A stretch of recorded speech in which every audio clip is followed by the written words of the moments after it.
উপনির্বাচনেও বড় ধাক্কা পদ্ম শিবিরের। মাদারিহাট হাতছাড়া হলো বিজেপির। গণনা শুরু থেকেই এগিয়েছিল তৃণমূল কংগ্রেস। 6 কেন্দ্রের মধ্যে বিজেপি দখলে ছিল একমাত্রই মাদারিহাট। আর সেই মাদারিহাট কেন্দ্রেও বিজেপি নিজেদের গড় ধরে রাখতে পারল না, হাতছাড়া হলো বিজেপির। অর্থাৎ মাদারিহাটেও ধাক্কা খেলো পদ্ম শিবির। উপনির্বাচনে মাদারিহাটও হাতছাড়া হলো বিজেপির এবং মাদারিহাটে জয় পেল, প্রথমবার জয় পেল তৃণমূল কংগ্রেস। উচ্ছ্বসিত তৃণমূলের কর্মী সমর্থকরা। মাদারিহাট কেন্দ্র সেটিও বিজেপি নিজেদের হাতে রাখতে পারল না। জন বাল্লা ফ্যাক্টর কি ধাক্কা গেরুয়া শিবিরের, সেই প্রশ্ন উঠছে। 28,000-এর বেশি ভোটে মাদারিহাটে তৃণমূল কংগ্রেস, 26-এও বিজেপির ফল এমন হবে কটাক্ষ জন বাল্লার। ভিন রাজ্য থেকে নেতা নিয়ে আসলে এমনই হবে, এমনটাও মত তার। চা শ্রমিকদের বোনাস নিয়ে মনোজ টিগ্গার ভূমিকায় শ্রমিকদের ক্ষোভ, আর তারই ফল ভোগ করতে হলো বিজেপিকে, এমনটাই মন্তব্য জন বাল্লার। তার বক্তব্য কি, পুরো বিষয় শুনব।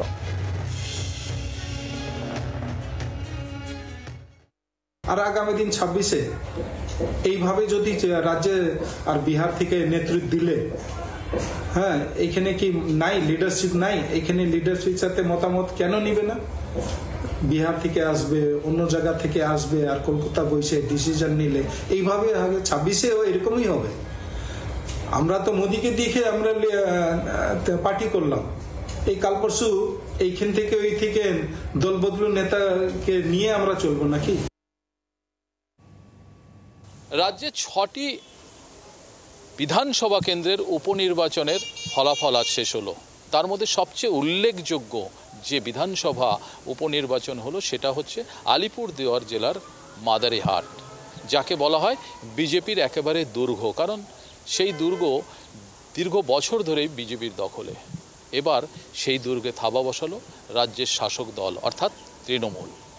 বেশ কিছু ইস্যু হিসেবে উঠে আসছে বিজেপির থেকে, যেমন প্রকাশ্যেই বলতে দেখা গেল জন বার্লাকে যে এখানে মনোজ টিগ্গার ভূমিকা ছিল খুব বাজে। অর্থাৎ চা বলয়ে যেই সমস্ত সমস্যা ছিল, অর্থাৎ পুজোর বোনাস ছাড়াও আরও বেশ কিছু সমস্যা নিয়ে একেবারেই উদাসীন ছিল মনোজ টিগ্গা।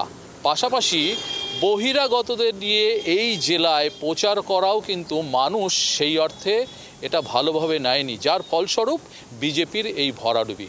অন্যদিকে তৃণমূলের বক্তব্য অনুযায়ী যেটা উঠে আসছে, তারা বলছে বিজেপি কোনো কাজ করেনি, মানুষ তাদের থেকে মুখ ফিরিয়ে নিয়েছে, যা করেছে রাজ্যের মুখ্যমন্ত্রী মমতা বন্দ্যোপাধ্যায়। তাহলে এই ভরাডুবির কারণ কি বিজেপির দলীয় কোন্দল, সেটাই এখন ভাববার। আলিপুরদুয়ার থেকে ক্যামেরায় তুহিনের সাথে নারায়ণ, জি 24 ঘন্টা। জন বাল্লা তার মন্তব্য যে 2026-এও এমনই ফল হবে, অহংকারের ফল। পাল্টা বিজেপি সাংসদ মনোজ টিগ্গা, তার ঠিক কি প্রতিক্রিয়া, পুরো বিষয় শুনবো। এটা আলিপুরদুয়ার জেলা, ওটা জলপাইগুড়ি জেলা, যা বলার জলপাইগুড়ি জেলা। ওনার আমার জেলা থাকলে আমি বলতাম, বাদ বাকি কেন্দ্রীয় নেতৃত্ব, রাজ্য নেতৃত্ব নজর যে বলেছে তার উপরে নজর আছে। নিশ্চিতভাবে দেখা যাক কি হবে। আমাদের সর্বভারতীয় দল, তো সর্বভারতীয় দল হিসাবে স্বাভাবিক কারণে আমাদের কেন্দ্রের নেতৃত্ব আসবেনি, ঠিক আছে। কেন্দ্রীয় নেতৃত্বের সহযোগিতা তো দরকার আছে আমাদের, কেননা সর্বভারতীয় দল, সর্বভারতীয় স্তরে চলে। এটা তো কোনো ক্ষেত্রীয় দল নয়, সর্বভারতীয় দল। তো স্বাভাবিক কারণে সর্বভারতীয় যারা আমাদের নেতৃত্ব আছেন, আমাদের উপরে তো আশীর্বাদ লাগবেই আমাদের, ওনারা তো আসবেনি।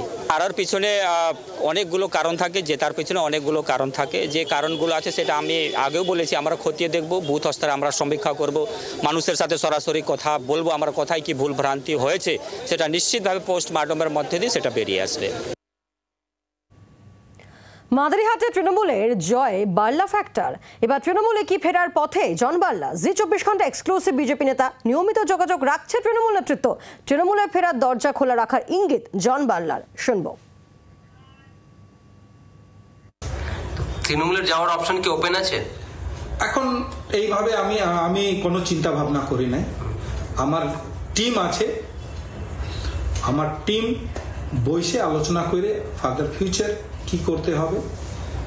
পার্টি যদি ভালো করে ভালো ডিসিশন নিলে তাহলে নিশ্চয়ই আমাদের লিডারশিপ চিন্তা ভাবনা করবে। আমি একাই, জন বাল্লা একাই কিছু না, আছে পুরা টিম আছে বলে আজকে জন বাল্লা। বাংলার আওয়াজ, বাঙালির আবেগ, জি 24 ঘন্টা।